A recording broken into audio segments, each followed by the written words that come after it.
Anybody who's followed me over the years knows that I am a huge boxing fan, so let's get back out to the guest hotline right now. And you all watch them every Monday night at 5 o'clock Eastern on YouTube, or the YouTube channel, with The Neutral Corner, the best boxing show out there. If you're a boxing fan, you got to watch that on Monday nights. And here he is, the great Mike Montero. What's up, Mike?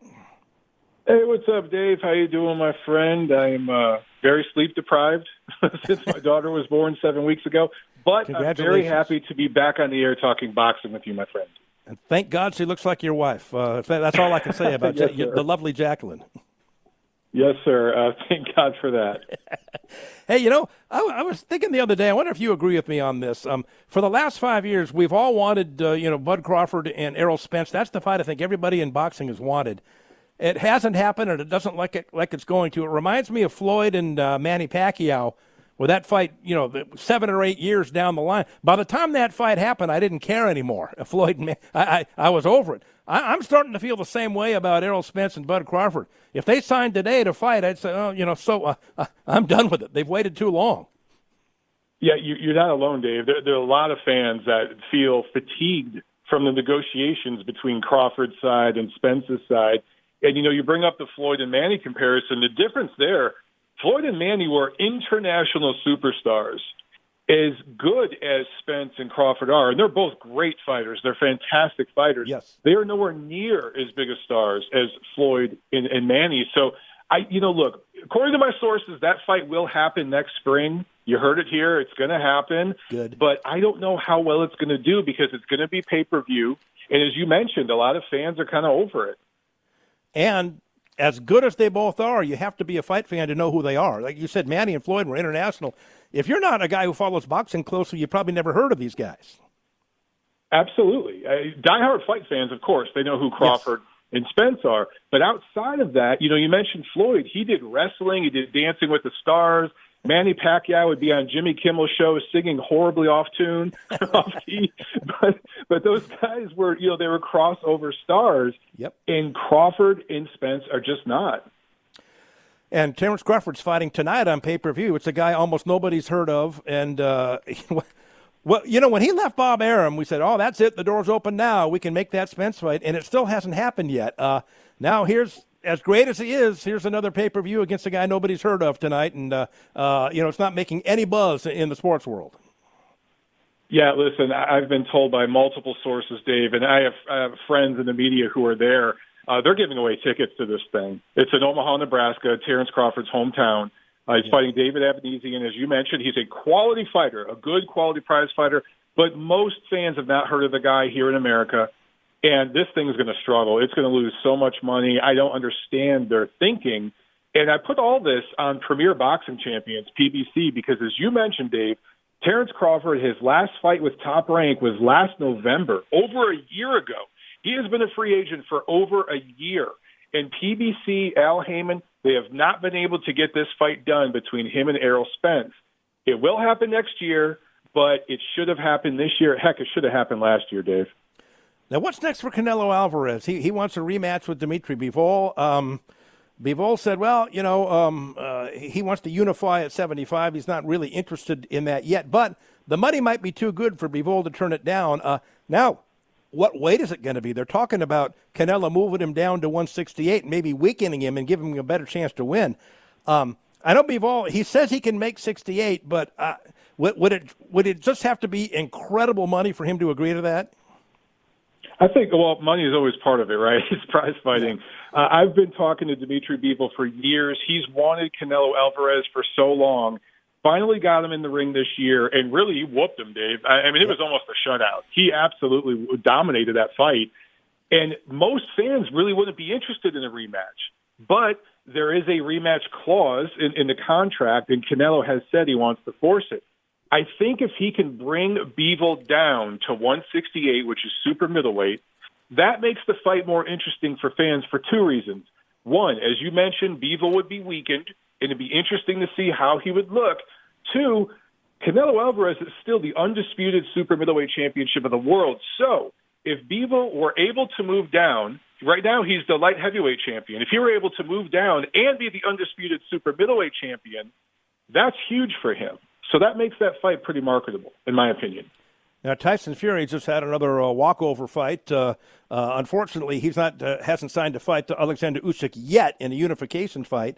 Is Usyk going to take another fight in between, or are we going to get Fury Usyk in a unification fight? And I tell you what, Fury will probably be favored, but Usyk is a good live dog there, strong chin, good boxer, southpaw. He has a good chance to win that fight. He has a great chance to win. And if Fury has trouble with any style of boxer, it's smaller southpaws. He's talked about that on various interviews. So the fight's going to happen next year, Dave. You heard it here first. Trust me, it will happen. The question is when and where. So Fury might end up doing an interim fight, another lower tier heavyweight before Usyk. That's very possible for the spring, and maybe you get Fury and Usyk fighting each other in the summer. The question is where, and honestly, it might end up in Saudi Arabia because an investor out there might throw $100 million at this thing, and again, it's prize fighting. So I do think the fight happens, and I think it's an important fight. The question is, what can Usyk do against such a larger man? Because I don't know if you saw the two of them recently after Tyson Fury's fight against Derek Chisora. Usyk came up to the ring. They confronted each other. Fury got in his face. Fury's head is twice the size of Usyk's head. He is a massive human.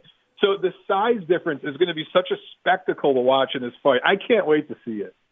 Now, Teofimo Lopez fighting tonight on ESPN, and that mix in the light heavyweight, 135 to 140. You got Teofimo and Devin Haney and Tank Davis and Ryan Garcia, Lomachenko. That's a good story. Unfortunately, none of them are fighting each other, which is what should be happening. He's fighting tonight, but then interesting, Ryan Garcia and Tank Davis coming up. And, Ryan moved up to 140 because he was having trouble making weight, but they're going to fight at a catch weight of 136, which is only 1 pound over lightweight. So what kind of a catch weight is that? It's only 1 pound over the division limit. Yeah, try to make sense of that. Honestly, Dave, there are too many divisions in boxing as it is. It used to be that the junior and super divisions, those were the original catchweights, right? Yeah. In between the 8 original divisions. Now there are catchweights in between the junior and super divisions. It's so hard to keep track of. But, look, I should mention, that fight's not official yet. Okay. They said that they've agreed to terms. Okay, we've heard that before. We heard this summer that Crawford and Spence have agreed to terms. It didn't happen. So I think fans should be cautious here. While Tank Davis and Ryan Garcia have agreed to terms, Tank Davis, he's got a fight coming up in January, and then he's got a couple of court dates coming up. So he might stay undefeated in the ring, but he might not be undefeated in the court. So there's a lot that has to take place before these two can fight. Fans should wait until they make those, reservations to fly out to Las Vegas. I like Tank in that fight. Who do you like? If Ryan Garcia can make weight comfortably, I like him. I like his length. I like his height. And Tank Davis has shown he gets hit a lot. My daughter follows Ryan Garcia on Instagram. I was looking at her computer the other day. She knows nothing about boxing. She knows nothing about sports. I don't think she even knew he was a fighter. I said, "What are you following Ryan Garcia for?" She said, "Because he's hot, Dad." So he draws a lot of fans in that way. He's got a big female following.